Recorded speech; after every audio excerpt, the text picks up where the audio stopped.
let's talk about Epstein. Attorney General Pam Bondi sought to appease the MAGA base last week by handing over a trove of Jeffrey Epstein documents to the House Oversight Committee. But now we're hearing from people who are saying that the latest disclosures fall short of the transparency that President Trump's supporters were promised. What's your thinking about these Epstein files and this whole Epstein mess? Attorney General Bondi has done some things very well, but this has been a cluster. I won't even finish the word for you from the get-go. Well, first of all, she said she had all these files on her desk with all the names. So she raised the expectations. And then they come back and go, oh, there's actually no names. She overpromised and woefully underdelivered. And a lot of folks were rightfully upset. They thought they were going to see names of people who abused underage girls.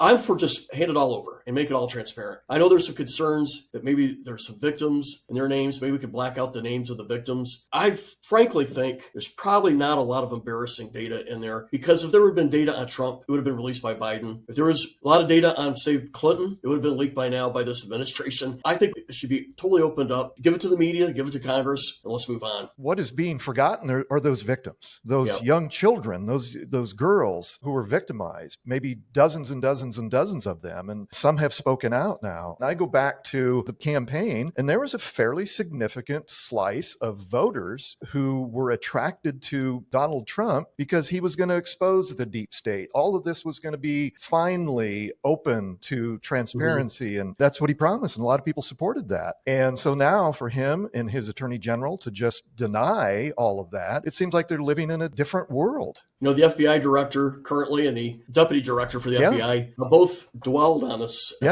during the campaign, that we need to get the names out, that there was a client list supposedly. Where Pam Bondi screwed up, she said she had them on her desk and was going to release it all. I don't think she knew what she had on her desk yet, frankly, but I'm guessing. But at this point, with all the mistakes being made and all the overpromises, give everything over to the media and give it all over to the Congress, and let's move on. Just reading from this report that the Oversight Committee was given some documents. Obviously, the Republican Party is in control of Congress and can make those decisions of what hearings there's going to be. But again, as you go back to Congress, what role should your colleagues have in this issue?